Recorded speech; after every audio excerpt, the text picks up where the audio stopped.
We made several attempts to contact Minister Arumugam Thondaman to make inquiries. However, we were unable to contact him.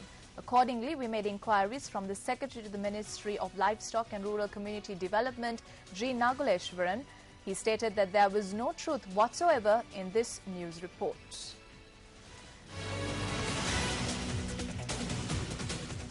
Well, you're watching News Fest Weekend. Up next is Action TV.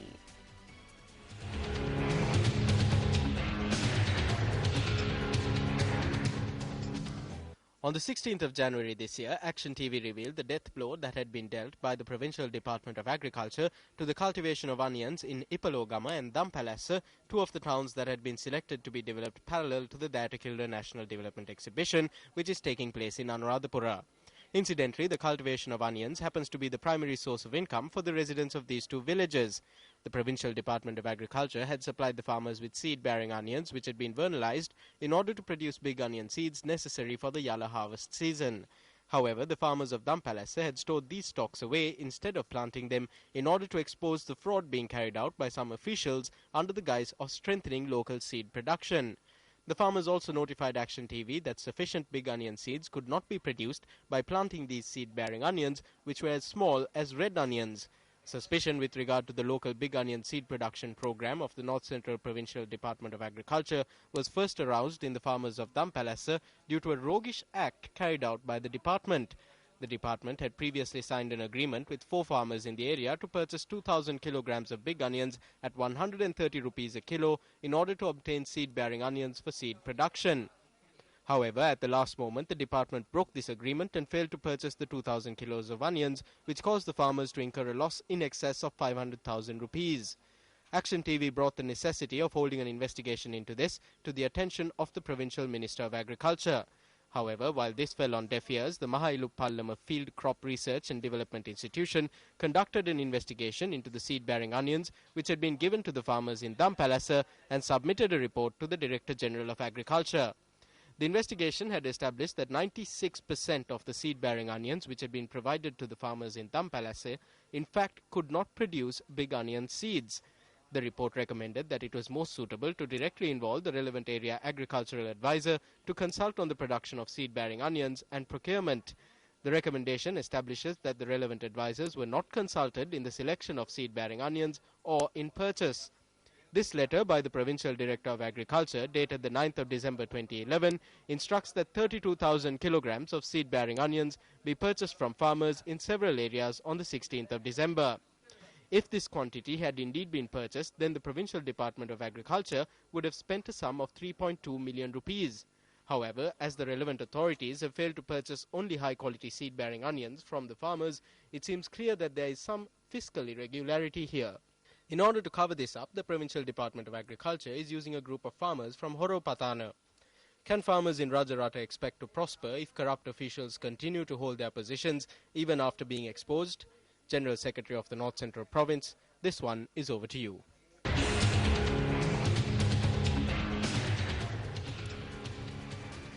Still on local news, UMP Colombo District Parliamentarian Rosie Senanayake says that at present, out of every 3 families, it is a female who provides leadership to their families. She expressed this view while attending an exhibition held in Colombo this morning.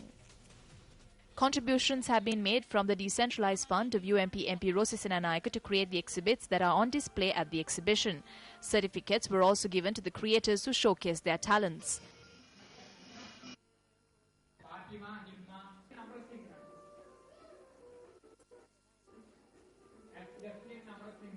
අද රටේ අපි කාන්තාවන් අපේම රටේ දෙවෙනි පන්තිය පුරවැසියන් බවට පත් වෙලා තියෙනවා. Today in our country, women are being treated as second-class citizens. That is how I feel. That is how many females in the country feel. I'm talking on behalf of all women, representing all sections in the country. Today, it is questionable as to whether there is an environment where women can take the political leadership and provide leadership to society. Today, out of every 3 families, it is a female who provides leadership to their families.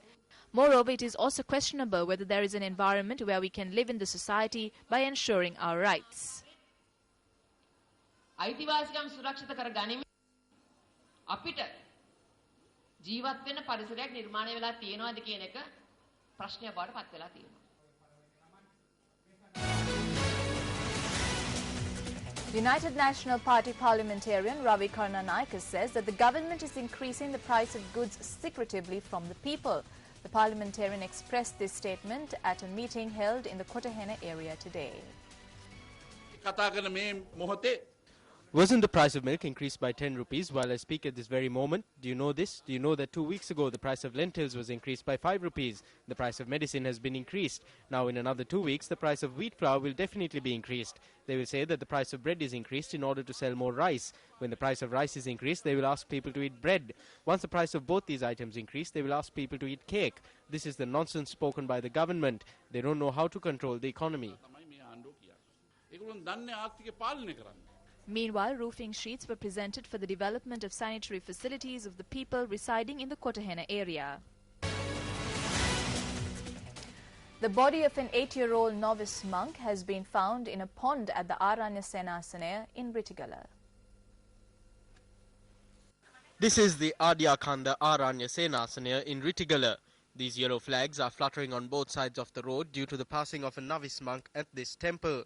The novice monk, Laksirigama Nimalaratana Thera, who resided at the Adyakhanda Aranya Senasanaya in Ritigala, arrived at this location the day before yesterday to bathe with another novice monk. He was killed when he fell off this rock.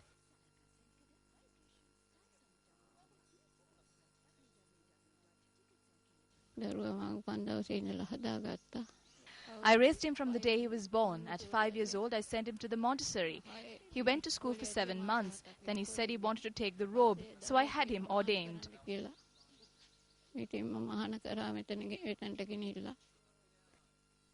The body of the novice monk, who had been missing from the day before yesterday, was discovered last evening. Rangana Pradeep Kumara Kulakumaru, who was born on the 25th of September 2003, took to the robe as Laksirigama Nimalaratana on the 27th of September 2009.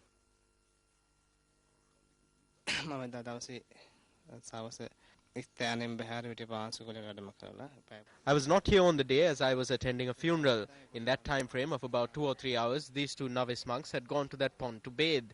While they were playing there, he had tripped and fallen. There have been reports in the media of suspicious circumstances. I must state that they are all false.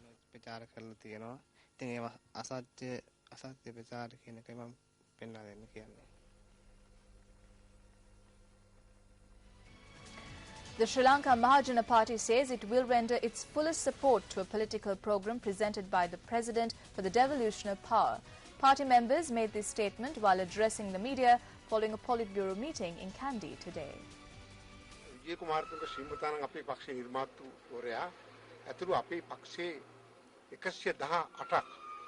118 of our party members, including our party founder Vijay Kumaratunga, were gunned down because they stood up for the proposal of devolution of power. Although the provincial council system was established, we have as yet been unable to give a provincial council to the north. Some provincial councils have not received the necessary powers. Therefore, our Politburo arrived at a decision today that all provincial councils must receive the powers granted through the constitution and should be strengthened. We are prepared to render our support to the program presented by the President.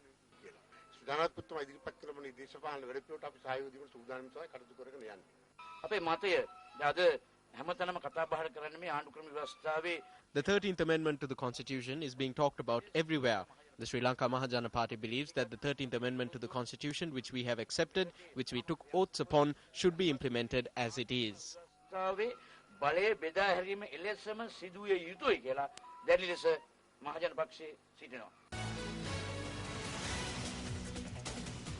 Passengers aboard a luxury SLTB bus on the Southern Expressway were severely inconvenienced after the bus broke down due to a mechanical failure. Passengers said the luxury bus, which was set out from Maharagama, experienced a mechanical failure near the Ambalangoda interchange. They pointed out that it took the authorities more than 2 hours to provide them with an alternative vehicle. We were standing on the road for about 1.5 hours. There was no program at all. On the way, we saw another CTB bus which had broken down. That was the one that left Colombo at 5. Until now, nothing has been done. Those people are waiting. The police stopped and herded half of them onto this bus. We made inquiries from the Deputy General Manager of the Transport Unit of the Sri Lanka Transport Board, Sarath Kumara, in this regard. He stated that with the increase of the number of buses in the future, passengers would not be inconvenienced due to the mechanical failures. Welcome back for the very latest from the world of sports. We now have Aaron Rajaratnam here with me in the studios. Aaron, I believe you have some comprehensive reports on the Bangladesh Premier League. Yes, I do, Mahira, but before that, let's take a look at some tennis action from here at home. Sri Lanka faced defeat against Thailand in today's doubles encounter in the Asia-Oceania Davis Cup Group 2 tie. Also, Thailand managed to beat Sri Lanka in the 2 singles matches held yesterday. In today's doubles encounter, Dinesh Kantan Thangaraja and Amresh Jayavikrama represented Sri Lanka. Thailand was represented by Sanchai Rativatana and Veerapat Dokmaikli. The Thailand players beat the Sri Lankans 6-0, 6-4, 6-2. The tournament will end tomorrow. Crossing over to the Bangladesh Premier League now, the Khulna Royal Bengals started their Bangladesh Premier League campaign in fine fashion as they beat the Dhaka Gladiators by 19 runs in the third match of the tournament at the Sher Bangla Stadium today. Winning the toss, Khulna Royal Bengal skipper Shahib Al Hassan elected to bat first. Opener Herschel Gibbs was the first to fall for 14 runs. Shivnaran Chandapal was then undone for 19 runs. Dwayne Smith made 37 and Shahib Al Hassan contributed 42, while Andre Russell's 37 off 15 balls and Nasir Hossain's 22 low down the order helped the Royal Bengals post a challenging total of 175 for 5 in their allotted 20 overs. Okay, that is a full toss. It's in the air, but it's way over the top. In reply, the Dhaka Gladiators lost opener Imran Nazir early in the innings for 14 runs. Azhar Mahmood, who spiced the Gladiators' run chase with 28 runs off 16 balls, was the next to go. Darren Stevens managed 38 runs and Kieran Pollard made an unbeaten 39, but failure to shine from the low order allowed the Gladiators to get to only 156 runs, losing 7 wickets to face a 19-run defeat. Andre Russell bagged 4 wickets for 35 runs for the Royal Bengals. Fives all round for Andre Russell. In the fourth match of the BPL, the Barisal Burners took on the Duranto Rajshahis. The Barisal Burners skipper Shahryar Nafis won the toss and elected to bat first. BPL centurion Chris Gale and Ahmad Shehzad gave the Burners the perfect start with a 82-run opening stand. Gale was then undone for 39 runs. Ahmad Shehzad, who scored his second half century in his BPL campaign, was dismissed for 67 runs. Shahryar Nafis managed an unbeaten 28 and Brad Hodge was not out on 38 as the Burners posted 180 runs, losing 2 wickets in their allotted 20 overs. It's in the air, but it's going to go over the fence once again. Chasing a target of 181 runs, the Duranto Rajshahis managed only 158 runs, losing 9 wickets in 20 overs to face a 22-run defeat. Well, you can catch all the action of the Bangladesh Premier League live here on MTV Sports. That's it from Sports First for tonight. Back to you, Mahina.